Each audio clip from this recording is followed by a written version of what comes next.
ಆತ್ಮೀಯ ಜನಧ್ವನಿ ಕೇಳುಗರಿಗೆಲ್ಲ ನಮಸ್ಕಾರ. ಇದು ಜನಧ್ವನಿ ರೇಡಿಯೋ. ಇದು 90.8 ಕಂಪನಾಂಕದಲ್ಲಿ ಸರಗೂರಿನಿಂದ ಪ್ರಸಾರವಾಗುತ್ತಿದೆ. ನಾನು ನಿಮ್ಮ ಬಾನುಲಿ ಗೆಳೆಯ ಪ್ರಕಾಶ್ ಸರಗೂರು. ಎಂದಿನಂತೆ ತಮ್ಮೆಲ್ಲರಿಗೂ ಮದ್ಯಪಾನದ ಜೀವನದ ಅನುಭವ ಕುರಿತ ಮುಕ್ತವ್ಯಸನ ಬದುಕಸನ ಕಾರ್ಯಕ್ರಮಕ್ಕೆ ಆತ್ಮೀಯವಾದ ಸ್ವಾಗತವನ್ನು ಕೋರುತ್ತಿದ್ದೇನೆ. ಪ್ರಿಯ ಕೇಳುಗರೆ, ಇಂದಿನ ನಮ್ಮ ಮುಕ್ತವ್ಯಸನ ಬದುಕಸನ ಕಾರ್ಯಕ್ರಮದಲ್ಲಿ ನಾವಿದ್ದೇವೆ ಸರಗೂರು ತಾಲೂಕಿನ ಎತ್ತಿಗೆಹಾಡಿಯಲ್ಲಿ. ಇಂದಿನ ಈ ಕಾರ್ಯಕ್ರಮದಲ್ಲಿ ಈ ಕುಡಿತದ ಅನುಭವ ಕುರಿತು ಮತ್ತು ಈ ಕುಡಿತವನ್ನು ಬಿಟ್ಟ ನಂತರ ಅವರ ಜೀವನ ಶೈಲಿಯಿಲ್ಲದ ಬದಲಾವಣೆಗಳನ್ನು ಕುರಿತು ಹಾಗೂ ಈ ಕುಡಿತಕ್ಕೆ ಒಳಗಾಗಲು ಪ್ರಮುಖ ಕಾರಣ ಏನಿತ್ತು, ಇವರ ಕುಡಿತದ ಸಂದರ್ಭದಲ್ಲಿ ಇವರ ಆರೋಗ್ಯದ ಮೇಲೆ ಯಾವ ರೀತಿಯ ಒಂದು ಪರಿಣಾಮವನ್ನು ಉಂಟು ಮಾಡುತ್ತಿತ್ತು, ನಂತರದಲ್ಲಿ ಇವರೇ ಸ್ವಂತ ಬುದ್ಧಿವಂತಿಕೆಯಿಂದ ಈ ಕುಡಿತವನ್ನು ಬಿಟ್ಟು ಪ್ರಸ್ತುತ ಉತ್ತಮವಾಗಿಯೂ ಜೀವನವನ್ನು ನಡೆಸಿಕೊಂಡು ಹೋಗುತ್ತಿರುವ ಅನುಭವ ಕುರಿತು ನಮ್ಮ ಜೊತೆ ಮಾತನಾಡಲಿದ್ದಾರೆ ಸರಗೂರು ತಾಲೂಕಿನ ಎತ್ತಿಗೆಹಾಡಿಯ ನಿವಾಸಿಗರಾದ ಶ್ರೀಯುತ ಕಾಳೆಯರವರು. ಬನ್ನಿಯಾಗಿದ್ರೆ ಅವರನ್ನ ಕಾರ್ಯಕ್ರಮಕ್ಕೆ ಸ್ವಾಗತಿಸುತ್ತಾ ಈ ಕುಡಿತದ ಅನುಭವದ ಬಗ್ಗೆ ಒಂದಿಷ್ಟು ಮಾಹಿತಿ ಮತ್ತು ವಿಚಾರವನ್ನ ಅವರ ಮೂಲಕನೇ ತಿಳಿದು ಬರೋಣ. ಕಾಳೆಯರವರೇ, ಮೊದಲಿಗೆ ಕಾರ್ಯಕ್ರಮಕ್ಕೆ ಆತ್ಮೀಯವಾದ ಸ್ವಾಗತವನ್ನು ಕೋರ್ತಿದ್ದೀನಿ. ನಮಸ್ಕಾರ. ನಮಸ್ಕಾರ. ಮೊದಲಿಗೆ ನಿಮ್ಮ ಒಂದು ಪರಿಚಯವನ್ನ ನಮ್ಮ ಜನಧ್ವನಿ ಕೇಳುಗರಿಗೆ ಮಾಡ್ಕೊಡೋದಾದ್ರೆ. ಕಾಳೆಯ ಅಂತ. ಮತ್ತೆ ನನಗೆ 4 ಮಕ್ಕಳು. ಒಂದು ಹುಡುಗ ಅಂಗವಿಕಲರು, 3 ಹೆಣ್ಮಕ್ಳು. ಒಬ್ಬಳು ತಮಿಳುನಾಡು ಆಗಿದ್ದಾಳೆ, ಅವಳು ಮಕ್ಕಳನ್ನ ಬಿಟ್ಬಿಟ್ಟು ಬೇರೆ ಕಡೆ ಹೊಂಟೋದ್ಲು. ಮತ್ತೆ ಇನ್ನೆರಡು, ಒಬ್ಬಳು ಕಿರಿಯವಳು ಇಲ್ಲೇ ನಮ್ಮ ಮನೇಲೇ ಇದ್ದಾಳೆ. ಹಾಗೆ ಕಾಳೆಯರವರೇ, ತಾವು ಹಲವಾರು ವರ್ಷಗಳಿಂದ ಈ ಕುಡಿತಕ್ಕೆ ಒಳಗಾಗಿ ಹಲವಾರು ಕಷ್ಟಗಳನ್ನು ಕೂಡ ಅನುಭವಿಸ್ತಾ ಬಂದ್ರಿ. ನಂತರದಲ್ಲಿ ತಾವೇ ಈ ಸ್ವಂತ ಬುದ್ಧಿವಂತಿಕೆಯಿಂದ ಕುಡಿತವನ್ನು ಬಿಟ್ಟು ಒಂದು ಒಳ್ಳೆ ಉತ್ತಮವಾದ ಜೀವನವನ್ನು ಮಾಡ್ಕೊಂಡು ಹೋಗ್ತಿದ್ದೀರಾ. ಇವಾಗ ಹೆಂಗಿದೆ ಜೀವನ ಕಾಳೆಯರವರೇ? ಇವಾಗ ಪರವಾಗಿಲ್ಲ ಸರ್, ನಮ್ಮ ಜೀವನಕ್ಕೆ ತಕ್ಕಂತೆ ನಾವು ಇದ್ದೀವಿ ಸರ್. ಜೀವನದಲ್ಲಿ ಏನೂ ತೊಂದರೆ ಇಲ್ಲ. ಎಣ್ಣೆ ಬಿಟ್ಟು ಮತ್ತೆ ನಾನು ಸುಮಾರು ಅಂದರೆ ಒಂದು 30 ವರ್ಷಕ್ಕೆ ಸ್ಟಾರ್ಟ್ ಮಾಡ್ಕೊಂಡು ನನಗೆ ಈಗ 52 ವರ್ಷ. ಅಂದ್ರೆ ಸದ್ಯಕ್ಕೆ ಎಣ್ಣೆ ಬಣ್ಣ ಎಲ್ಲ ಬಿಟ್ಟು ಇವಾಗ ನಮ್ಗೆ ಸಂಸಾರ ಸಮೇತ ಮತ್ತೆ ನಮ್ಮ ಎಣ್ಣೆಯಿಂದ ಆಡಿ ನಮ್ಮ ಹೆಂಗಸರು ಅದೇ ಥರವಾಗಿ ಅವ್ರ ತಾಯಿ ಮನೆಗೆ ಹೊಂಟೋದ್ರು. ತಾಯಿ ಮನೆಗೆ ಹೋಗುವಾಗ 1 ವರ್ಷದ ಕಾಲ ಬರಲಿಲ್ಲ. ನನ್ನ ಜೀವನನೂ ಅವ್ರಿವ್ರ ಮನೇಲಿ ಊಟ ತಿಂಡಿ ಅಂತ ನನ್ನ ತಂಗಿ ಅಂತ ಯಾರೂ ಅವಳಿಸ್ತಾ ಇರಲಿಲ್ಲ. ಮತ್ತು ಹೋದ್ರೆ ರೈತರ ಟಿಗಣಿ ಕೊಡ್ತಿದ್ರು, ಅದಕ್ಕೆ ತಕ್ಕಂತೆ ಕೆಲಸ ತಕ್ಕತ್ತಿದ್ರು. ಇಕ್ಕಿದ್ರು ಅವ್ರ ಲಾಭ ಅವ್ರು ತಕ್ಕತ್ತಿದ್ರು, ಇಕ್ತಾಯಿದ್ರು ಅವ್ರ ಲಾಭ ತಕ್ಕತ್ತಿದ್ರು. ಏನೋ ಇದು ಯಾಕೆ ಸುರೋಗಲ್ಲ ಅಂದ್ಬಿಟ್ಟು ಪುನಃ ನಮ್ಮ ಹೆಂಗಸರನ್ನೇ ನಮ್ಮ ಊರ್ಲೇ ಒಂದು ಹೊಸ್ದಾಗಿ ಒಂದು ಆಟ ತಗೊಂಬಂದಿದ್ರು, ಸೋಮು ಅಂತ, ಗುಳಪ್ನರಟ್ಟಿ ಸೋಮು. ಅವ್ರನ್ನ ಆಗ ನಮ್ಮ ಹೆಂಗಸರು ಬರ್ತಾರ ಕುಡಿದು ಕೊಟ್ಟಲ್ಲಿ ಕರ್ಕೊಬಂದ್ಬಿಡು ಅಂದ್ಕೊಂಡು ಫೋನನ್ನು ಆಗ ಕೀಪರ್ ಸೆಟ್ಟಿದ್ದ ಫೋನಲ್ಲಿ ಫೋನ್ ಮಾಡಿ ನಾನು ಬರ್ತೀನಿ ಅಂತಲೇ ಹೇಳಿದ್ವು. ಆವಾಗ ಇವತ್ತು ಬಟ್ಟೆನೆಲ್ಲ ಒಕ್ಕತೀನಿ, ನಾಳೆ ಬರ್ತೀನಿ, ನೀ ಎಣ್ಣೆ ಬಿಟ್ರು ಬರ್ತೀನಿ, ಇದಾರು ಬರಲ್ಲ ಅಂತ ಹೇಳಿದ್ಲು. ಆಗ ಸರಿ ಆಯಿತು ಬಾ, ಇವತ್ತೊಂದು ಜನ ಕುಡ್ಕೊತೀನಿ, ನಾಳೆ ಏನು ಕುಡಿಯಲ್ಲ ಅಂತ ಹೇಳ್ಕೊಂಡು ಆವಾಗ ಅವಳು ಬಂದ್ಲು. ಆಟ ದುಡ್ಡು 600 ರೂಪಾಯಿ ದುಡ್ಡು ಕೊಟ್ಟು ಅದೇನು ಬತ್ತಲೆ. ಪುನಃ ಅವಳು ಬಂದು ಒಂದು ದಿನ ತಡೆಯೋಕ್ಕಾಗದೆ ಕುಡಿದ್ಬಿಟ್ಟು ಪುನಃ ಮಾರನೇಕ ಸ್ವಲ್ಪ ಯಾಕೆ ನನಗೆ ಬೇಜಾರಿತ್ತು, ಅವಳನ್ನು ತಗೊಬಂದು ಪುನಃ ಮತ್ತೆ ಕುಡಿದಾಗ ಪುನಃ ಇದೇ ಅನುಭವ ಬರ್ತದೆ ಅಂತ ತಿಳ್ಕೊಂಡು ನನ್ನ ಮನಸ್ಸತ್ವಲ್ಲೇ ನಾನೇ ತಿಳ್ಕೊಂಡೆ. ಆಮೇಲೆ ಒಂದು ಆಲೋಚನೆ ಏನಂತಂದ್ರೆ, ಅವ್ವ ನನ್ನ ಮಕ್ಕಳು ಮತ್ತು ಏನೋ ಆಮೇಲೆ ಈ ಗಂಡು ಒಂದು ಅಂಗವಿಕಲರು, ಈ ಗಂಡು ಭವಿಷ್ಯ ಏನಾದ್ದು ಅನ್ನೋದೊಂದು ಪುನಃ ಅದು ಯಾರ ಮೇಲೆ ಒಂಥರ ಕ್ರೂಪ್ ಹಿಡ್ದಾಗ್ಬಿಡ್ತು. ಇವು ಹೆಣ್ಮಕ್ಳೇನ ಕಂಡವ್ರ ಮನೆಗೆ ಹೋಗ್ಲಿ ಅತ್ತಾಗ ಎಲ್ಲರೂ ಜೀವನ ಮಾಡ್ತಾರೆ. ಇರೋದೊಂದು ಗಂಡು ಅಂಗವಿಕಲರ, ಅವ್ನಿಗೆ ಅವ್ರ ಸಾಲ್ತಾ ಇಲ್ಲ. ಇವನ ಜೀವನಕ್ಕೆ ಏನು ಮಾಡೋದು, ನಾನೇ ತಾನೇ ಧಾರಣೆ ಮಾಡಿದೆ, ಇವಾಗ ತೋರಿಸ್ಬೇಕಾದ್ದು ಅಂದ್ಬಿಟ್ಟು ಒಂದು ಮನ್ಸತ್ವ ಇಟ್ಕೊಬಿಡ್ತಾರೆ. ಅಲ್ಲಿಗ ಏನು ಮಾಡಿದೆ, ಅವತ್ತು ನೈಟು ಸಂಜೆ ಗಂಟೆ ಕುಡ್ದು ಸಂಜೆ ಮೇಲೆ ಇನ್ನು ಬೆಳಗನ ಅವತ್ತು ನೈಟ್ ಕುಡಿದ್ಬಿಟ್ಟು ಮನೆ ಕಂಡದು ಬೆಳಗ್ಗೆ ಅಂಜಕ್ಕೆ ನಾನು ಮನೆ ಬಿಟ್ಟೆ ಹೋಗಿನಿ. ಸ್ವಲ್ಪ ನೀರು ತಗೊಂಡು ಮತ್ತು ಒಂಚೂರು ಮಜ್ಜಿಗೆ ಕುಡ್ಕೊಂಡು ಹೆಂಗೆ ನಮ್ಮ ಜೀವನಕ್ಕೆ ತಕ್ಕಂಡು ಆರೋಗ್ಯನ ಚೆನ್ನಾಗಿ ಮಾಡ್ಕೋಬೇಕು ಅನ್ನೋ ಉದ್ದೇಶಕ್ಕೆ ಮಜ್ಜಿಗೆ 4 ಟೈಮ್ ಮಜ್ಜಿಗೆನ ಕುಡಿದೆ. ಫುಲ್ ಡ್ರಿಂಕ್ಸ್ ಆಗಿತ್ತಲ್ಲ, ಸ್ವಲ್ಪ ಮಧ್ಯದಲ್ಲಿ ಸ್ವಲ್ಪ ನನ್ನ ಆರೋಗ್ಯನ ಸರಿಯಾಗಲಿ ಅಂದ್ಬಿಟ್ಟು ಸಂಜೆ ಗಂಟಕ್ಕೆ ಮನೆ ಬಿಟ್ಟೆ ಕಡಿಮೆ. ಅವತ್ತು ಬಿಟ್ಟು ಎಣ್ಣೆ ಇಲ್ಲಿ ಹೊರಗಂಟ ಎಣ್ಣೆ ಬಿಟ್ಟು ಒಂದು ಗಾಡಿ ತಗೊಂಡು ಮತ್ತು ನನ್ನ ಸಂಸಾರವನ್ನು ಚೆನ್ನಾಗಾಯಿತು. ಅವರು ಏನು ಮಾಡಬೇಕಾದ್ನೆಲ್ಲ ಮಾಡ್ತಿರಲಿಲ್ಲ. ಅವರು ನನಗಿಂತ ನಾವು ಎಣ್ಣೆ ಬಿಟ್ಟಾಗ ಅವರು ನಮಗಿಂತ ನಾವು ಎಷ್ಟು ಮಾಡ್ತೀನಿ ಅದರಿಂದ 2ರಷ್ಟು ಮಾಡೋಕ್ಕೆ ಸ್ಟಾರ್ಟ್ ಆಗೋದು ಹೆಂಗಸ್ಗಳು. ಯಾಕಂದ್ರೆ ನಾವು ಕೂಲಿಗೆ ಹೋಗಿದ್ದೇವ್ರು, ಒಂದು ಜನ ಅಡ್ಜಸ್ಟ್ ಮಾಡ್ಕೊಂಡು ನಾನೇ ತಂದು ಹಾಕ್ತೀನಿ, ಬೇಕಾದ್ರೆ ನೀನೇ ಇದ್ರು ಸರಿ ಇದ್ದರು ಪರವಾಗಿಲ್ಲ ಅನ್ನೋ ಥರ ಬಂದರು. ಆವಾಗ ನಮ್ಮ ಮನಸ್ಸು ಆಯಿತು, ನೋಡು ಇಷ್ಟರ ಮಟ್ಟಿಗೆ ಮನೆನ ನಾವೇ ಹಾಳು ಮಾಡ್ಕೊಂಡವ್ರು, ಜಮೀನ ನಮ್ಮ ಆತಂಕದಲ್ಲಿ ನಾವೇ ಹಾಳು ಮಾಡ್ಕೊಂಡವ್ರು ಅನ್ನೋ ಥರ ನನಗೂ ತಿಳಿದು ಬಂತು. ನನ್ನ ಮನಸ್ಸು ಒಂದು ಮನೆ ಮುರ್ಕೋಬೇಕಾದ್ರೂ ನಾನೇ, ಒಂದು ಮನೆನ ಕಟ್ಕೊಳ್ಳೋರು ನಾನೇ. ಒಂದು ಮನೆ ಕಟ್ಕೋಬೋದು ಸಹಜ, ಅದನ್ನ ಮುರಿದಾಕಕ್ಕೆ ಎಷ್ಟೊತ್ತು ಜನ್ಮ ಅನ್ನೋ ತರ್ಕ ಆಗ್ಬಿಡ್ತು. ಅದಕ್ಕೆ ನಮ್ಗೆ ಬೇಡ. ಆಗ ನಮ್ಮ ಹೆಂಗಸ್ರಿಗೆ ಹೇಳಿದೆ, ಒಂದು ಗಾಡಿ ತಗೊಳಮ್ಮ ಅಂತ ಕೇಳಿದೆ. ತಗೊಳ್ಳಿ, ನೀವು ಇಷ್ಟೆಲ್ಲ ಖುಷಿಪಟ್ಟು ನಮ್ಗೆ ಎಣ್ಣೆ ಬಿಟ್ಟದೆ ನಮ್ಗೊಂದು ಸಂತೋಷ ಅಲ್ವಾ, ನೀವು ಬೇಕಾದ್ರೆ ತಗೊಳ್ಳಿ ಅಂತ ನಮ್ಮ ಹೆಂಗಸ್ರಿಗೆ ಹೇಳಿದ್ರು. ಆಗ ಉಳ್ಳಳ್ಳಿ ಶೋರೂಮ್ಗೆ ಹೋಗ್ಬಿಟ್ಟು 30,000 ಕಟ್ಬಿಟ್ಟು ಕಡ್ದು ಉಂಟದೆ ಕೊಡೋಕೆ ಚೀಟಿ ಇಸ್ಕೊಂಡು 30,000 ಕಟ್ಬಿಟ್ಟದೆ ಚೀಟಿ ಇಸ್ಕೊಂಡು ಕೊಡೋಗುಂಟೆ ಕುಡೋದ್ರಿಂದ ಬಂದ್ಬಿಟ್ಟು 30,000 ಕೊಟ್ಟು 60,000 ಕೊಟ್ಟು ಗಾಡಿ ಡ್ರಾ ಮಾಡ್ಸ್ಕೊಂಡು ಮನೆ ಬಂದ್ಬಿಟ್ಟು ಫೈನಾನ್ಸ್ ಎಷ್ಟು ಕಟ್ಬೇಕಾದ್ರೆ 1,160 ರೂಪಾಯಿ ದುಡ್ಡು ಕಟ್ಬೇಕಾಗಿತ್ತು ಫೈನಾನ್ಸ್. ಅದು ಒಂದೇ ವರ್ಷಕ್ಕೆ ಚಿಕ್ತಾ ಇತ್ತು. ಅಕ್ಕ ಒಂದೇ ವರ್ಷಕ್ಕೆ ಕ್ಲಿಯರ್ ಮಾಡ್ಕೊಂಡು ಜಾಸ್ತಿ ಇದಿಲ್ವಲ್ಲ, ದುಡ್ಡು ಹೆವಿ ಇಲ್ವಲ್ಲ, 73,000 ರೆಡಿ ಕ್ಯಾಶ್ ಇತ್ತು. ಇನ್ನೆಷ್ಟು ಇದ್ದಲ್ಲಿ ಇನ್ನು 6 ತಿಂಗಳಿಗೆ ಕಟ್ ಮುಗಿಸ್ಬಿಟ್ಟು ಸರಿ ಅಂದ್ಬಿಟ್ಟದೆ. ಮೇಡಮ್ನ ಕೈಲಿ ಹೋಗ್ಬಿಟ್ಟದೆ ಸರ್ವಿಸ್ ಮಾಡಿಸ್ಕೊಂಡು. ಆಗ ಹಂಗೋ ಅಂತಂದ್ರು, ಇಷ್ಟೆಲ್ಲ ಬೆಳ್ಳ ಹೋಗಿದ್ರೆ ಕಾಳೆ ನೀರು ಗಾಡಿ ತಗೋ ಹೋಗ್ತಾ ಇರೋ ನಿಜವಾಗಿ ಹಿಡ್ಕೊಳ್ಳೋಕ್ಕೆ ತಾಕತ್ತಿಲ್ವಲ್ಲ ಅಂದರು. ಬಿಡಿ ಎಲ್ಲ ದೇವ್ರು ಮಾಡ್ದಾಗಲಿ ಅಂತ ಎಣ್ಣೆ ಬಿಟ್ಟಿದ್ದೆ. ಆಮೇಲೆ ನಾನು ಸ್ವಲ್ಪ ಆಳು ಕುಡ್ದಾಗಬೇಕಲ್ಲ, ಎಣ್ಣೆ ಕುಡ್ದು ಸ್ವಲ್ಪ ಆಳು ವೀಕ್ನೆಸ್ ಆಗ್ಬಿಟ್ಟಿದ್ದೆ. ಆಗ ನಾನು ಏನೇನೋ ಒಂದು ಸ್ವಲ್ಪ ಕಡ್ಡಿ ಕಸ ಲಡ್ಡು ಲಸಿ ತಿನ್ನೋಕೆ ಸ್ಟಾರ್ಟ್ ಆಗ್ಬಿಟ್ಟು ಸ್ವಲ್ಪ ಈಗ ಮೊಟ್ಟೆ ಹಸಿ ಮೊಟ್ಟೆ ಮತ್ತು ತರನೆ ಅಡ್ಗೋಳಿ ಮೊಟ್ಟೆ ಇದೆಲ್ಲ ಕುಡಿಯೋಕೆ ಸ್ವಲ್ಪ ಆಳು ಇನ್ನೂ ಸ್ವಲ್ಪ ರದ್ದಾದೆ. ಆಗ ಬಂದ್ಬಿಟ್ಟು ಗಾಡಿ ತಗೊಂಡೋಗಿ ಮನೆ ನಿಲ್ಲಿಸ್ಬಿಟ್ಟು ಆವಾಗ ನಮ್ಮ ಅತ್ತೆ ಮನೇಲಿದ್ದು ಪುನಃ ನಾವು ಇರಲಿಲ್ಲ. ನಾವು ಹೋಯ್ತೀವಿ ಊರಿಗೆ ಅಂದ್ಬಿಟ್ಟು ನಮ್ಮೂರಿಗೆ ಸ್ವಂತ ಊರಿಗೆ ಬಂದ್ಬಿಟ್ಟು ಎತ್ತಿದ್ವಿ. ನಮ್ಮ ಮುಖ್ಯ ಸ್ಥಳ ಎತ್ತಿದ. ಆಗ ಅಲ್ಲಿ ಬಂದ್ಬಿಟ್ಟು ಒಂದು 2 ಎಕರೆ 3.5 ಎಕರೆ ಒಗ ಸೊಪ್ಪು ಹಾಕಿದ್ದೆ. 3.5 ಎಕರೆ ಒಗ ಸೊಪ್ಪು ಹಾಕಿ ಒಂದು 60 ದುಡ್ಡು ಭಾಗ ವಾರಕ್ಕೆ ಮಾಡಿದ್ದು. ನಮ್ಗೆ ಸ್ವಂತ ಜಮೀನಿಲ್ಲ, ಭೂಮಿ ಬೇರೆಯವ್ರದ್ದು, ಅವರಲ್ಲಿ ವಾರಕ್ಕೆ ಮಾಡಿದ್ವಿ. ಅವರು ಹೊಸಿ ಖರ್ಚು ಹಾಕಿದ್ರು, ನಾನು ಹೊಸಿ ಖರ್ಚು ಹಾಕೋ ಮಟ್ಟಿಗೆ ನನಗೆ ದೇವರು ದಾರಿ ತೋರಿಸ್ತು. ಅದೇ ಥರ ಬುದ್ಧಿನೂ ಕೊಡ್ತು. ಅಂದರೆ ಸದ್ಯಕ್ಕೆ ನಮ್ಮ ಬಾಮಯ್ಕ ಒಬ್ರಿಗೊಬ್ರು ಹೇಳ್ಕೊಂಡಿರೆ ಬಿಟ್ಬಿಟ್ರೆ ನಾನು ಹೆಂಗಿದ್ದಾರೆ ಗೊತ್ತಾಗಿ ಬಿಟ್ಬಿಟ್ರಿ ಬಡ್ಡದ ಬ್ಯಾಳೆ ಬಡ್ಡಿ ಒಂದೊಂದು ಮನೆ ಕಟ್ಕೊಂಡ್ರಿ ಚೆನ್ನಾಗಿ ಮಕ್ಕ ಮರಿ ಬದುಕ್ತಾವ. ಒಬ್ರಿಗೊಬ್ರು ಸೋಲಾಯಿಸ್ಕೊಂಡು ಚಿಕಟಾಗಿ ಹೇಳು. ನನ್ನ ಬಾಮಕ್ಕಳೇ ಬಿಟ್ಬಿಟ್ರು ಇಬ್ಬರು, ನಾನು ಬಿಟ್ಬಿಟ್ಟು ಹೇಳ್ಕೊಂಡು ನನ್ನ ಬಾಮಕ್ಕಳು ಬಿಟ್ಬಿಟ್ರು. ಈಗ ಒಳ್ಳೊಳ್ಳೆ ಮನೆ ಕಟ್ಟಿಸ್ತಾವ್ರೆ. ಬೇರೆಯವ್ರಿಗೆ ಯಾರಿಗೂ ಕೊಡಲಿಲ್ಲ, ಅವ್ರವ್ರ ಸ್ವಯರೀತಿನೇ ಮಾಡಿಸ್ತಾವ್ರೆ. ಬೇರೆಯವ್ರು ಕೊಟ್ಟರೆ ಡಿಸ್ಟಿಗೆ ಜಾಸ್ತಿ ಹಾಕಿ ಅದೆಲ್ಲ ಮನೆಗಳು ಹೋಗ್ಬಿಡ್ತಾವೆ ಅನ್ನೋ ಉದ್ದೇಶಕ್ಕೆ ತಮ್ಮ ಸ್ವಂತ ದುಡ್ಡು ಹೊಸಿ ಹಾಕಿ ಮನೆಗಳು ಕ್ಲಿಯರಾಗಿ ಮನೆ ಮಾಡಿಸ್ತಾವ್ರೆ.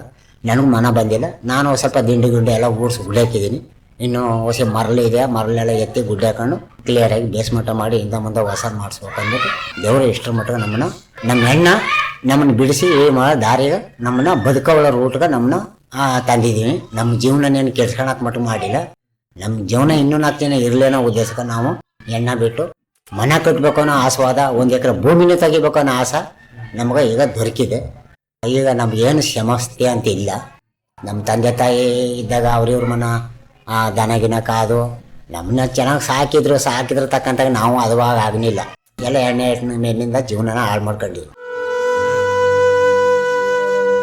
ಅಂದರೆ ಸದ್ಯಕ್ಕೆ ನಮ್ಮ ಬುದ್ಧಿನೇ ಪುನಃ ವಾಪಸ್ಸೇ ನಾವೇ ತಗೊಂಡು ನಮ್ಮ ಬುದ್ಧಿ ಪ್ರಕಾರವಾಗಿ ನಾವು ಈಗ ಬದುಕಕ್ಕೆ ಸ್ಟಾರ್ಟ್ ಆಗಿದ್ದೀವಿ. ಈಗ ರೈತರು ಅಂತಾರ ನಿಮ್ಮ ಬುದ್ಧಿನ ನಮ್ಮ ಥರ ಕೊಟ್ಬಿಟ್ರಿ ರೈತರು ಅಂತಿರೋದು. ಈಗ ನಮ್ಮ ಲಿಂಗಾಯತರೇ ಹಾಳಾಯ್ತಾರ. ಈಗ ನೀವೇ ಲಿಂಗಾಯತರು, ಅವರೇ ನಮ್ಮ ಕುರುಬರು ಆಗ್ಬಿಟ್ರ ಅಂತ ಆ ಮಟ್ಟಕ್ಕೆ ಜೀವನ ಲಿಂಗ ಅವ್ರ ಬೈಲೇ ಬರ್ತಾಗ. ನಾವು ಎಣ್ಣೆ ಹೊಡಿತಿದ್ದವರು ಇದೇನು ಬಿಡು ಜಾತಿ ಕುಲ ಕುಡಿತದ, ನಾವು ಕುಡಿಯೋಕದ್ದ ಅಂತಿದ್ರು. ಈಗ ಅವ್ರ ಜೊತೆ ಕುಡಿತದ. ನಾವೇ ಈಗ ಬಿಟ್ಬಿಟ್ಟು ನೆಮ್ಮದಾಗ ನಮ್ಮ ಕುಟುಂಬದಲ್ಲಿ ಒಬ್ರು ಕುಡಿಯೋರಿಲ್ಲ. ಅಲ್ಲೇನೋ ಹೊರಗಡೆ ಏನಾದ್ರು ತಂಗಿ ಆಲ್ಟಾಗಿ ಬರೋರು ಮಾತ್ರ ಒಂದಿನ ನಮ್ಮ ಎದುರಿಗೂ ಕುಡಿಗಿಡೆ ಅಂತ ಸೀನೂ ಇಲ್ಲ. ನಾವು ಕುಡಿಸೋದು ಇಲ್ಲ. ಕುಡಿಬೇಕಾ ನೀವು ಹೊರಗಡೆ ಹೋಗಿ ಕುಡಿದ್ಬಿಟ್ಟು ಇವತ್ತು ಮನೆಗಿದ್ದು ನಾಳೆ ರೈಟ್ ಅಂದ್ಬಿಡಿ. ಚೆನ್ನಾಗಿ ನಾವು ಒಂದಿನದ 1 ವರ್ಷ ಇರಿ, ತಿನ್ನಿ ಗೇರಿ ಅಲ್ಲಿ ಇಲ್ಲಿ ಗೇರಿ ಚೆನ್ನಾಗಿರಿ. ಇಲ್ಲ ಕುಡಿತೀನಿ ಇವತ್ತು ಮನೆಗಿದ್ದಾರೆ ಬಂದರು ಕಳಿಸೋದು ಬ್ಯಾಡಿ, ಚೆನ್ನಾಗಿ ಇವತ್ತು ನಿಮ್ಗೆ ಕುಡಿಬೇಕಾದ್ರೆ ಋಣ ಆಯಿತು ಕುಡ್ಕೊಬಿಡಿ, ನಾಳೆ ಒತ್ತರ ಎದ್ದು ಬಸಕ್ಬಿಡಿ. ಇದು ರೂಢಿ ಒಬ್ರಿಂದ ಒಬ್ರಿಗೆ ಬರ್ತದೆ. ಇದು ಒಂಥರ ಎಂಟ್ರುಗ ಮುದೇವಿ. ಈಗ ನೀವು ಇಲ್ಲಿ ಕುಡಿದು ಬೀಸಾಕಿರ್ತಾರೆ, ನಾವು ಅದನ್ನು ಬೀಸಾಕಿರೋದನ್ನೇ ನೀವು ಕುಡಿತಿರೋದು ಅಂದ್ರೆ ಇದನ್ನ ಪುನಃ ಅನುಭವ ಮಾಡಬಾರ್ದು. ಇಲ್ಲಿ ನಿಮ್ಮಗ ಸ್ಥಳಕೊಳ್ಳುವಿಲ್ಲ. ನನ್ನ ತಂಗಿ, ನನ್ನ ಬಾಮಯ್ಯ, ನನ್ನ ತಮ್ಮನ ಮಕ್ಕಳು ಅದೇ ಥರ ಈ ಚಿಲ್ಕಳ್ಳಿಯಿಂದ ಇದ್ರು. ಅವರು ಅಲ್ಲಿ ಚಿಕ್ಕಾಬಟ್ಟೆ ಕುಡಿತಿದ್ರು. ತಾಯಿಗೂ ಹೊಡೆದು ಬಿಡೋದು, ತಮ್ಮನಿಗೂ ಹೊಡೆದು ಬಿಡೋದು, ಕಡ್ಕ ಚೆನ್ನಾಗಿಲ್ಲ ಎತ್ಕೊಳ್ಳೋದು ತಾಯಿಗ. ಇಲ್ಲಿ ಬಂದ್ಬಿಟ್ಟು ಈಗ ನೋಡಿತಾ ಕ್ಲೀನಾಗಿ ಯಾವನ ತಂಡಿಗೆ ಹೋಗಲ್ಲ, ಏನು ತಗದಿಗೆ ಹೋಗಲ್ಲ. ಸಂದ ಆದ್ಮೇಲೆ ಇಷ್ಟ ತಿಂತಾನ ಬೀರ್ಕತಾರೆ. ಅಷ್ಟು ಬಿಟ್ರೆ ಅಷ್ಟಕ್ಕೂ ನಾವು ಅವಕಾಶ ಕೊಟ್ಟಿಲ್ಲ ಎಣ್ಣೆ ಹೊಡೆಯವ್ರಿಗೆ. ಅಂದರೆ ನಮ್ಮಿಂದ ಅವರು ಸ್ವಲ್ಪ ಬುದ್ಧಿ ಕಲಿತಾವ್ರ. ಅಂದರೆ ನಮ್ಮ ಎದುರು ಅವರು ಬೀಡಿ ಮತ್ತು ಎಣ್ಣೆ ಅವರು ನಮ್ಗೆ ಕುಡಿಯೋದು ಇಲ್ಲ, ಕುಡಿಯೋರು ಸವಾಸ ಮಾಡ್ಕೊಳಕ್ಕೆ ಹೋಗಿದ್ದಾನೂ ಇಲ್ಲ. ನಮ್ಮ ದೊಡ್ಡಪ್ಪ ನಾನು ಈಗ ನಮ್ಮ ದೊಡ್ಡಪ್ಪನ ಒಂದು ಬೆಲೆ ಅವರು ಮಕ್ಕಳು ಕೊಡ್ತಾವ್ರ ಒಟ್ಲಿ. ಇನ್ನೂ ಒಂದು 4 ದಿನ ನೋಡಬೇಕು. ಯಾಕಂದ್ರೆ ಇದು ಸಸಿ ಯಾವತ್ತಾರು ಬಾಯ ಕೊಟ್ಟದ ಒಂದು ಸ್ವಲ್ಪ ಯೋಚನೆ ಅವ್ನು ಮಾಡ್ತಾ ಇರ್ತೀನಿ. ಅದು ಒಂದು ಸ್ವಲ್ಪ ನಮ್ಮ ಕೈ ಸಿಕ್ಬಿಟ್ಟ ಅಂದ್ರೆ ಅವನು ಬಿಡಿತೀನಿ. ಅದನ್ನ ಮೊದಲಿಗೆ ನುಗ್ಗ ಮರನ ಮುರಿಸಾಕೋ ಮಕ್ಕಳನ್ನ ಓಡಿಸಾಕೋ ಅಂತ ಗಾದಿ ಇದೆ. ನನ್ನ ತಮ್ಮ ಇಲ್ಲ, ನನ್ನ ತಮ್ಮ ತೀರೋಬಿಟ್ಟ ಆಗಲಿ. ನಮ್ಮ ಚಿಕ್ಕವನಿಗೆ ಒಬ್ಬನೇ ಮಗ ಇದ್ದು, ಅವಳು ಒಬ್ಬನೇ ಮಗ ಇದ್ದು, 2 ಮಗ ಗಂಡು ಮಗ ಇಬ್ಬರು. ಒಂದು ಗಂಡು ಕಿರಿಯಮ್ಮ ಕುಡಿಯೋಲ್ಲ, ಅವ್ರನ್ನ ಕುಡಿತೀನಿ. ಅವ ಇಲ್ಲಿ ಬಂದರೂ ಕುಡಿಯೋದಿಲ್ಲ, ಚಿಲ್ಕಳಿಗೆ ಹೋದ್ರು ಕುಡಿತೀನಿ. ಈಗ ಅವ ಬಿಟ್ಬಿಟ್ಟು ಇಲ್ಲೇ ಪರ್ಮನೆಂಟ್ ಆಗ್ಬಿಟ್ಟನು ಅವ್ರ ಅಣ್ಣಿ. ಇಲ್ಲೇ ಚಂದ ಅನ್ನೋ ತನಕ ಅವ್ನಿಗೆ ಹೋಗ್ಬಿಟ್ಟು ಇಲ್ಲಿ ನಮ್ಗೆ ಯಾಕೆ ಅವ್ರ ಜೀವನಕ್ಕೆ ಅವ್ರು ಬದುಕೊಂಡು ಜೀವನ ಮಾಡ್ಕೊ ಹೋಯ್ತಾರ. ಎಣ್ಣೆ ಒಂದು ಬಿಟ್ಬಿಟ್ರೆ ಯಾರು ಬೇಕಾದ್ರೂ ಜೀವನ ಮಾಡ್ಬೋದಲ್ಲ ಸರ್. ಈಗ ಎಣ್ಣೆ ಬಿಟ್ಬಿಡ್ಲಿ, ಎಲ್ಲಾರು ಕೂಲಿ ಕಂಬಳ ಇಲ್ಲ ಅಂತ ನಾನು ಎಲ್ಲೂ ಗೆಯಕ್ಕೆ ಹೋಗಲಿಲ್ಲ, ನನಗೊಂದು ಮುದ್ದೆ ಇಟ್ಕೊಡಿ ಅಂದ್ರೆ ಇವ್ನು ಕೇಳ್ಬೇಕಾ, ಇಕ್ಕ ಊಟ ಮಾಡ್ಬೋದು. ಅವ್ನ ಸಂತೋಷ ಅವನ ಮನೆ, ಅದು ನಾವು ಹೇಳಂಗಿಲ್ಲ. ಅದಕ್ಕೆ ಎಣ್ಣೆ ಹೊಡೆಯವ್ರು ನಮ್ಮ ಹತ್ರಕ್ಕೆ ಯಾರನ್ನೂ ತಗೊಳ್ಳೋದಿಲ್ಲ.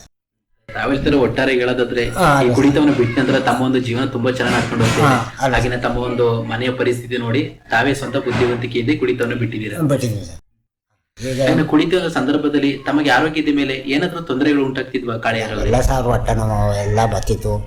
ಆಮೇಲೆ ಹೊಟ್ಟೆ ನೋವು ಅಂದ್ರೆ ಒಳಗೆ ಒಂಥರ ನೂರು ಆಮೇಲೆ ರಿಸರ್ಚ್ ಮಾಡುವಾಗ ಸ್ವಲ್ಪ ಇದೆಲ್ಲ ಅದೆಲ್ಲ ಒಂಥರ ಬತ್ತಿತ್ತು, ಒಂಥರ ಕೆಂಪು. ಅದರೆಲ್ಲ ನೋಡಿ ನೋಡಿ ನಮಗೂ ಸ್ವಲ್ಪ ಇದು ಯಾಕಂದ್ರೆ ನಮ್ಮ ಶರೀರಕ್ಕೆ ನಾವೇ ಕೊಳ್ಳಿ ಹುಡ್ಕೊಳೋರು, ಇದೆಲ್ಲ ಬೇಡ ತರ್ಕ. ಆಮೇಲೆ ನಮ್ಮ ಹುಡುಗಂದೊಂದು ಅಂಗಗಳ ನಾರಾಜನೂ ಗೊತ್ತು ಅಂದ್ರೆ ಅವನಿಗೆ ಏನೋ ಒಂದು ಶಕ್ತಿ ವರ್ಮನ ಅಂದ ಏನೋ ಒಂದು ಅದಕ್ಕೆ ತಕ್ಕೊಬಂದು ಮಾಡ್ಕೊಳ್ಳೋಂಥ ಕೆಪಾಸಿಟಿನೂ ಇಲ್ಲ. ಅದಕ್ಕೆ ಈಗ ನಾನೇ ಸತ್ತಾದ್ಮೇಲೆ ಆ ಗಣ್ಣು ಭವಿಷ್ಯ ಏನಾಯ್ತದೆ ಅನ್ನೋದು ನಾವೇ ತಿಳ್ಕೊಂಡು ನಮ್ಮ ಸ್ವಂತ ಬದಿದ್ದೆ ನಾವು ಬಿಟ್ಬಿಟ್ಟು ಈಗ ನಮ್ಮ ಮನೆ ಮಟ್ಟದಲ್ಲಿ ಯಾವ ತೊಂದರೆನೂ ಇಲ್ಲ ಸಹ. ಕಿರಿ ಎಳೆ ಅಂತೂ ಅವ್ನು ಬೀಡಿ ಸೇಯಲ್ಲ, ಒಂದು ಸಿಗರೆಟ್ನ ಸೇಯಲ್ಲ, ಒಂದು ಧೂಮಪಾದ ಏನು ತೊಂದರೆ ಇಲ್ಲ ಸಹ. ಇನ್ನು ಹಳಿದ್ರೆ ಎಲ್ಲ ಕುಡಿತಿದ್ರು. ಈ ಹಳಿನೂ ಬಿಟ್ಬಿಟ್ಟು ಬಂದಾನ ಒಬ್ಬ ಕೆಂಪ ಅಂತಿದ್ದ, ಕುಡಿತೀನ ಅವ ಬರ್ಗ್ಯವ, ಅವನು ಕುಡಿತೀನ. ಅವನು ಈಗ ಒಂದು 2 ತಿಂಗಳು ಆಗೋದ ಬಿಟ್ಟು ಅಂದರೆ ಇನ್ನೊಂದು 4 ದಿನ ನೋಡ್ಬೇಕು. ಎಲ್ಲ ನಮ್ಮ ಬುದ್ಧಿನ ಅವನಿಗೂ ಹೇಳ್ಕೊಟ್ಟು ಸ್ವಲ್ಪ ಅವನು ಇದು ಹೇಳ್ಕೊಡ್ತಿದ್ದೆ. ಈಗ ನಮ್ಮ ಮಗಳಿಗೆ ಹೇಳ್ತಿದ್ದೆ, ನೀನು ಹಂಗೇನಾರು ಅವ್ನು ಕುಡಿತಾ ಗಿಡ್ತಾ ಅಂತಂದ್ರೆ ನೀನು ಏನು ಬೇಡ, ನಿನ್ಗೊಂದು ಬುದ್ಧಿಟ್ಟು ಒಂದು ಬಟ್ಟ ಬಂದ್ಬಿಡು, ಅಪ್ಪ ಹಾಕಿರೋ ಹಾಲು ಮರದ ಗಿಡಲ್ಲೇ ಬದುಕ್ಬೇಕಂದ್ರೆ ಬದುಕ ಅಂತ ಹೇಳ್ತಿ. ಹುಟ್ಟಿಸ್ರ ಮಕ್ಕಳನ್ನ ಯಾರು ಹೊರಗಡೆ ಬಿಟ್ಬಿಡೋಕ್ಕಾಗಲ್ಲ ಸರ್. ಇಲ್ಲ ನೀನು ಕೊಡ್ಲಾಕ್ಬಿಡೋ ಅಂದ್ರೆ ಅಳಿನ ತನಕ ಬಿಡೋಕ್ಕಾಗಲ್ಲ. ಅವ್ರು ಹೇಳೋರಿಲ್ಲ ಕೇಳೋರಿಲ್ಲ, ಕುಡ್ಕ ಸಾಯ್ಲಿಬೇಕಾರೆ ಅವ್ರು ಇಷ್ಟ. ಅದು ನಾವು ಕೊಡೋದು ಕೊಟ್ಟಿನು. ನನ್ನ ಮನೇಲಿ ಒಂದು ಪೈರು ನಾವು ಹಾಳು ಮಾಡ್ತೀನಿ ಅಂತಂದ್ರೆ ನಿನ್ನ ಪಡ ಬಂದ್ಬಿಡು, ನಿನ್ನ ಅಕ್ಕ ಮರಿ ಎಲ್ಲನೂ ಕರ್ಕೊಂಬಂದ್ಬಿಡು, ನಾ ಸಾಕ್ತೀನಿ ಅಂತ ಹೇಳಿ. ಈಗ ಅವನು 2 ತಿಂಗಳ ಮೇಲೆ ಆಗದ. ಅದಕ್ಕೆ ನಾವು ಇದು ಮಾಡ್ತಾ ಇಲ್ಲ ಸರ್. ಅದಕ್ಕೆ ಇವಾಗ ಎಲ್ಲ ನಮ್ಮ ಜೀವಂತ ಎಲ್ಲ ನನ್ನ ಮಕ್ಕಳು ಜೀವಂತೂ ಚೆನ್ನಾಗದ, ನಮ್ಮ ಜೀವಂತೂ ಚೆನ್ನಾಗದ. ಕ್ಲಿಯರಾಗಿ ಆರೋಗ್ಯದಲ್ಲಿ ಒಂದು BP ಶುಗರ್ ಯಾವುದ್ರಲ್ಲಿ ಪ್ರಾಬ್ಲಮ್ಸೇ ಇಲ್ಲ. ಚೆಕಪ್ ಮಾಡಿಸ್ತಾ ಇರ್ತೀನಿ, ಅಲ್ಲದೇ ಬರ್ತದಲ್ಲ, ಬೇಕಾದ್ರೆ ಗಾಡಿ ಬರ್ತದಲ್ಲ ಸೆನ್ಸನ್ವರ ಎಲ್ಲ ಚೆಕ್ ಮಾಡಿಸ್ತಾ ಇರ್ತೀನಿ, ಏನು ಪ್ರಾಬ್ಲಮ್ ಇಲ್ಲ. ಆವಾಗ ಒಂದು ಸ್ವಲ್ಪ ನನಗೆ ನೋವು BP ಆಗ್ಬಿಟ್ಟು ಅಲ್ಲೇ ಮಾತ್ರ ಗಿತ್ರ ಕೊಟ್ಟು ತಗಸ್ಕೊಂಡು ನಮ್ಮ ರಕ್ತದ ಸ್ವಲ್ಪ ಹೆಚ್ಚು ಕಡಿಮೆ ಆಗಿ ಅದೇ ಎಣ್ಣೆ ಹೊಡೆದಿದ್ವಲ್ಲ ಅದರ ಸ್ವಲ್ಪ ಡೆಲಿವರಿ ಆಗ್ಬಿಟ್ಟಿತ್ತು ಜಾಸ್ತಿ. BP ಸ್ವಲ್ಪ ನೋವು BP ಆಗ್ಬಿಟ್ಟು ಅಲ್ಲೇ ಮಾತ್ರೆ ಗಿತ್ರ ಕೊಟ್ಟು ಗುಣ ಆಗಿ ಈಗೇನು ನಮ್ಗೆ ಏನು ತೊಂದರೆ ಇಲ್ಲ ಸರ್. ಶುಗರು ಇಲ್ಲ, ಶುಗರು ನಾರ್ಮಲು, BP ನಾರ್ಮಲು, ಏನು ಪ್ರಾಬ್ಲಮ್ ಇಲ್ಲ, ಚೆನ್ನಾಗಿ. ತಾವುಗಳು 30 ವರ್ಷಕ್ಕೆ ಕುಡಿಯೋದಕ್ಕೆ ಪ್ರಾರಂಭ ಮಾಡಿ ಏನಾದ್ರು ಕಾರಣಗಳಿತ್ತೆ ಕುಡಿಯೋದಕ್ಕೆ? ಕುಡಿಯೋದಕ್ಕಂದ್ರೆ ನಾನು ಎಲ್ಲ ಮಕ್ಕಳನ್ನ ಸಂತೋಷ ಇವರು ಸಂಗಡ ಮಾಡ್ಕೊಂಡು ಜೀವನದಲ್ಲಿ ಫ್ರೆಂಡ್ಶಿಪ್ ಮೇಲೆ ಕಟ್ಕೊಂಡು ಅವ್ನು ಓದಕ್ಕೆ ನಾನು ಹೋಗೋದು, ನಾನು ಓದಕ್ಕೆ ಅವ್ನು ಬರೋದು ಅನ್ನೋ ಥರಕ್ಕೆಲ್ಲ ಮಾಡಿ ಫ್ರೆಂಡ್ಶಿಪ್ ಮೇಲೆ ಹೋಗೋದು ಕತೆಗಳಿಗೆಲ್ಲ. ಅವಾಗೆಲ್ಲ ಸಂಸಾರ ಇರ್ತಿರಲಿಲ್ಲ ಸರ್. ಸಂಸಾರ ಇರಲಿಲ್ಲ, ಒಳ್ಳೆ ಹುಡುಗದವ್ರು ಬರೋ ಚೆನ್ನಾಗಿ ಹೇಳ್ಬೇಕಾದ್ರು ಬಾರ್ ನೋಡಿ ಹೋದ್ರು ನಮ್ಮದೇ. ಆಮೇಲೆ ಕುಡ್ತಾ ಆವಾಗ ರಕ್ತ ಇದ್ದಾಗ ಚೆನ್ನಾಗಿ ಕುಡಿತಿದ್ದಾಗ ನಮಗೇನು ತೋರಿಸ್ತಿರ್ಲಿಲ್ಲ. ಸ್ವಲ್ಪ ರಕ್ತ ಡೌನ್ ಆಯ್ತಾ ಎಲ್ಲ ತೋರಿಸ್ಕೊ ಬರ್ತಿತ್ತು. ಅದಕ್ಕೆ ನಮ್ಮ ಸಾವು ನಾವೇ ಯಾಕೆ ಕಾರಣ ಮಾಡ್ಕೋಬೇಕು ಅನ್ನೋ ಉದ್ದೇಶಕ್ಕೆ ನಾವು ಬಿಟ್ಬಿಟ್ಟು ಸರ್. ಅಂದ್ರೆ ಇವಾಗ ಎಷ್ಟು ವರ್ಷಗಳಾಯ್ತು ನೀವು ಕುಡಿತವನ್ನು ಬಿಟ್ಟು?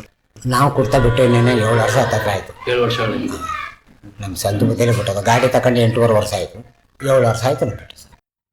ಇವಾಗ ಗಾಡಿಯವರೇ ಮೊದಲು ತಾವುಗಳು ಹೆಚ್ಚು ಕುಡ್ಕೊಂಡು ಬರೋ ಸಂದರ್ಭದಲ್ಲಿ ಇವಾಗ ಅಕ್ಕಪಕ್ಕದ ಮನೆಯವರಾಗಿರ್ಬೋದು ಅಥವಾ ನಿಮ್ಮ ಆಡಿಯವರಾಗಿರ್ಬೋದು ಯಾವ ರೀತಿ ಒಂದು ಪ್ರತಿಕ್ರಿಯೆ ನೀಡ್ತಾ ಇದೆ ನಿಮ್ಮನ್ನ ನೋಡಿ? ಅವಾಗ ಎಲ್ಲ ಅಂತಿದ್ರು, ಈ ಮುದಗಳು ನಾಯಿ ಕುಡಿತಾವ, ಮನೆಗೆ ಇಡ್ತಾರಲ್ಲ ಸೊಪ್ತಾರಲ್ಲ, ಹೆಣ್ತಿರಿ ಮಕ್ಕಳನ್ನೆಲ್ಲ ಹೊಡ್ಯಾಕ ಮುದಗಳು ಎಷ್ಟು ಜನ ಕಾಯಿ ಕಡಿದಾರೆ ಎಲ್ಲ ಅಂತಿದ್ರು ಸಹ. ಅದೆಲ್ಲ ಸಹಜ, ಯಾಕಂದ್ರೆ ನಾವು ಕೊಡ್ತಾ ಆ ಕೆಲಸ ಮಾಡ್ತೀವಿ ಅಂತಿದ್ರು. ನಾವು ಅವ್ರನ್ನ ಅನ್ಬೇಡಿ ಅನ್ನೋಕ್ಕಾಯ್ತಾ? ಎಲ್ಲ ಆಡಲೇಬೇಕು ಅನ್ಲೇಬೇಕು. ಈಗ ನಮ್ಮನ್ನ ಈಗ ಯಾರು ಆಡ್ತಾರ ಇತ್ತಾಗೆ ವರ್ಷ ಬಾ ಅಂತಾರ. ಯಾಕಂತಂದ್ರೆ ನಮ್ಮ ಬುದ್ಧಿ ಬುಳ ಗದ್ದನ ಎಲ್ಲ ಚೆನ್ನಾಗಿದೆ, ನಮ್ಗೆ ನಮ್ಮ ಆರೋಗ್ಯನೂ ಚೆನ್ನಾಗಿದೆ. ನಮ್ಮ ಆಮೇಲೆ ಒಬ್ಬರ ಜೊತೆ ಮಾತಾಡ್ಬೇಕು ಅಂದ್ರೆ ಲಕ್ಷಣವಾಗಿ ಅವ್ರಿಗೆ ತಕ್ಕಂಥ ಪ್ರೀತಿ ಆದ ಮಾತು ನಾವು ನಮ್ಮ ಪ್ರೀತಿ ಅವ್ರಿಗಿರ್ತ, ಅವ್ರ ಪ್ರೀತಿ ನಮಗಿರ್ತ. ಆ ಮಟ್ಟದಲ್ಲಿ ಯಾವ ರೈತರು ಸಹ ನಮ್ಮ ಈಗ ಕೆಟ್ಟೋಗಂತ ಯಾರು ಹೇಳಲ್ಲ, ನೀ ಚೆನ್ನಾಗಂತ ಎಲ್ಲ ಹೇಳ್ತಾರೆ. ಈಗಲೇ ಬಾ ಅಂತಾರ, ನಮ್ಮನ್ನ ಈ ಕಡೆ ಹೊಸಿ ಬಾ ಅಂತಾರ.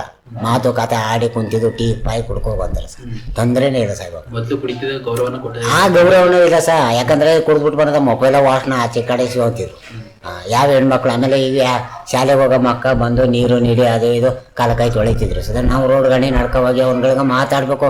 ಅವಾಗ ಒಂಥರ ಮೈಂಡು ಒಂಚೂರು ಇವ್ರು ಮಾತಾಡ್ಸ್ಬೇಕಂತಾರೆ ನಡಿ ಅಂತಿದ್ರು. ಇವಾಗ ನೀ ಬಾ ಕೂತ್ಕೊಂಡ್ಗಳಿಗೆ ಹೋಗ, ನಿನ್ಗೇನು ಆ ಥರ ಈಗ ಅಂತ ಗ್ರಾಮದವರು ಏನು ತೊಂದರೆ ಇಲ್ಲ ನಮ್ಗಳಿಗೆ. ಅಂದ್ರೆ ಇವಾಗ ಅದರ ಚೆನ್ನಾಗಿದ್ದೀಯ ಅವ್ನುಗಳ ನೀರ ನೀಡೇ ಕುಡ್ಕೊ ಹೋಗು, ಅಲ್ಲಿಗ ಎಣ್ಣೆ ಹೊಡಿತಾರೆ. ನಿಮ್ಮ ಮಾತಾಡೋ ಮಾತುಗಳಲ್ಲೇ ನಾವು ಮುಖ ಕೊಟ್ಟು ಮಾತಾಡ್ಸೋಕ್ಕಾಯ್ತಿರ್ಲಿಲ್ಲ. ಇವಾಗ ಅಲ್ಲೋ ಬಾಯಿ ತಿಳ್ಕೊಂಡು ಕ್ಲೀನಾಗಿ ನಿಮ್ಮ ಮಾತಿಗೆ ತಕ್ಕಂತೆ ನೀವು ಬೆಲೆಯಾಗಿ ನೀವು ಜನೊಳಕಾಗಿ ಮತ್ತು ಜನನ ಪ್ರೀತಿಯಾಗಿ ಮಾತಾಡಿಸ್ಕೊಂಡು ಸಂತೋಷಾಗಿ, ಮಕ್ಕಳನ್ನೂ ಅಷ್ಟೇ ಮತ್ತು ಪ್ರೀತಿಯಾಗಿ ಮಾತಾಡಿಸ್ತಿದ್ರಿ, ಪ್ರೀತಿಯಾಗಿ ಕರೀತಿದ್ರಿ. ಇವಾಗ 1 ಗಂಟೆ ಇದ್ದಾರೆ 2 ಗಂಟೆ ಟೈಮ್ ಕುಂತಿದ್ದು ಹೋಗು, ಇನ್ನು ಯಾರನ್ನು ಕ್ಯಾರಿ ಅನ್ನೋಂಗಿಲ್ಲ. ಈಗ ನಮ್ಗಳೇ ಸರಿ ಇಲ್ಲ ಬೇಕಾರ ನಮ್ಮಂಥವ್ರೆ ನಮ್ಮ ಜಾತಿ ಜನ ಸ್ವಲ್ಪ ಅಲ್ಪ ಕುಡಿತಾರೆ. ಈಗ ನಿಮ್ಮಿಂದ ನಮಗೇನೋ ಒಂದು ತೊಂದರೆ ಇಲ್ಲ ಅನ್ನೋ ಥರಕ್ಕೆಲ್ಲ ಈಗ ರೈತರೇ ನಮ್ಗೆ ಬುದ್ಧಿ ಹೇಳ್ತಾರೆ. ಈ ಕಡೆ ಖುಷಿ ಬಾನ ಮಟ್ಟಿಗೆ ಅವ್ರ ಪಾಪ ಅವ್ರಿಂದ ನಮ್ಮಿಂದ ಏನೋ ಅವ್ರಿಗೆ ತೊಂದರೆ ಇಲ್ಲ, ನಮಗೂ ಏನೋ ತೊಂದರೆ ಇಲ್ಲ. ಎತ್ತರದಲ್ಲಿ ಅದೇ ಮಟ್ಟಿಗೆ ನಮ್ಮನ್ನೂ ಪಾಯಿಗಳು ಸಾಕ್ತಾವ್ರೆ. ಜೀವನದಲ್ಲಿ ನಮಗೇನೋ ತೊಂದರೆ ಕೊಟ್ಟಿಲ್ಲ. ನಮಗಂದ್ರೆ ಜಾಸ್ತಿ ಕುಟುಂಬ ಇಲ್ಲ, ಅಲ್ಲಿ ಒಂದು 8 ಕುಟುಂಬವ, ಈಗ 4 ಮನೆ ಆಗಿದೆ, ಇನ್ನೂ 4 ಆಗ್ಬೇಕು. ಸೈಟ್ ಇಲ್ಲದೆ ಈ ನಾರಾಜಿನಿ ಇವಾಗ ಈ ವರ್ಷ ಆ ಸೈಟ್ನ ಪತ್ತೆ ಮಾಡಿ ಅದೊಂದು ಕ್ರಾಪ್ ಇತ್ತು ಸರ್ಕಾರದದು. ಆ ಕ್ರಾಪ್ಲಿ ಇವಾಗ ಸೈಟು ನಮಗಾಗಿ ಈಗ ನಮ್ಗೆ ಮನೆನ ಅಂಬೇಡ್ಕರ್ ಇದರಲ್ಲಿ ಹೋಗಿ ಕೋಟೆಯಲ್ಲಿ ಸಮಾಜ ಕಲ್ಯಾಣ ಇಲಾಖೆಯಲ್ಲಿ ಮನೇನ 5 ಮಾಡಿ 5ರಲ್ಲಿ 4 ಬಂತು. ಆ 4ರಲ್ಲಿ ಈಗ ನನ್ನ ತಂಗಿ ನನ್ನ ಬಾಮಗಳ ಇಬ್ಬರು ಮಾಡ್ತಾವ್ರೆ. ನನ್ನ ಬಾಮ ಇದು ಮಂಗ ಒಬ್ಬ ಪುನಃ ನಮ್ಮ ಚಿಕ್ಕಮ್ಮ ಅಂತ ಅವರು ಮಾಡ್ತಾವ್ರೆ. ನನಗೆ ಇನ್ನೂ ಬಂದಿಲ್ಲ. ನಮಗೂ ಇನ್ನೂ 3 ಸೀಟ್ನದು ಬರಬೇಕು, 4 ಸೀಟ್ನದು ನಮಗೆ ಬಂದಿಲ್ಲ. ಬರಬೇಕು, ಬರಲಿ. ನಾವು ಗೌರ್ಮೆಂಟಿಗೆ ನಾವು ಕೊಟ್ಬಿಟ್ಕೊಂಡಿಲ್ಲ. ಯಾವಾಗ ಮನೆ ಬಿಡ್ತಾರೆ ಅವಾಗಲೇ ಮಾಡಿಸ್ಕೊಂಡು ಹೋಗ್ಬಿಟ್ಟು ನಾನು ಸುಮ್ಮನೆ ಇದ್ದೀನಿ. ದಿಂಡು ಪಂಡು ಎಲ್ಲ ಊಡ್ಬಿಟ್ಟಿದ್ದೀನಿ, ಮತ್ತು ಕಾಡ್ಗಲ್ಲು ಮತ್ತು ಸೈಜು ಎಲ್ಲನೂ ಬಿಟ್ಟಿದ್ದೀನಿ. ಇನ್ನು ಮಾಡಬೇಕು. ನಾವು ಮನೆ ಬಿಟ್ಟಿಲ್ಲ, ಮನೆ ಬಿಟ್ಟಾಗ ನಾವು ಮಾಡಬೇಕು ಅನ್ನೋದು ಮಾಡ್ತಾಯಿದ್ದೀನಿ. ಅಂದರೆ ಕುಡಿತ ಸಂದರ್ಭದಲ್ಲಿ ತಮ್ಮ ಒಂದು ಮನೆಯ ಜವಾಬ್ದಾರಿನ ಯಾರು ನೋಡ್ಕೊಂಡು ಹೋಗ್ತಿದ್ರು ಅವಾಗ? ನಾನೇ ನೋಡ್ಬೇಕು ಸರ್. ನನಗೆ ಅಣ್ಣ ತಮ್ಮ ಯಾರು ತಂಗಿ ಯಾರೂ ಇಲ್ಲ. ನಾವೇ ನೋಡ್ಬೇಕು. ಕುಡಿದ್ರೂ ನಾವೇ ನೋಡ್ತೀನೋ ಅಂದ್ರೆ ಅದು ತಕೊಂಡು ಕೊಟ್ಟರೆ ಅವ್ರಿಗೆ ತೃಪ್ತಿ ಆಯ್ತಲ್ಲ ಇಲ್ವಲ್ಲ ಸರ್. ಈಗ ನಾವು ಏನೇನೋ ಒಂದು ಕಥೆ ಮಾಡ್ಕೊ ಹೋಗ್ತಿದ್ದು, ಅವ್ರಿಗೂ ತಿಂದ್ರು ತೃಪ್ತಿ ಇಲ್ವಲ್ಲ. ಈಗ ಅನ್ನ ತಿಂದ್ರು ಅವ್ರಿಗೆ ಒಂಥರ ಮುಣ್ ತಿಂದಾಗ ಆಯ್ತಿತ್ತು.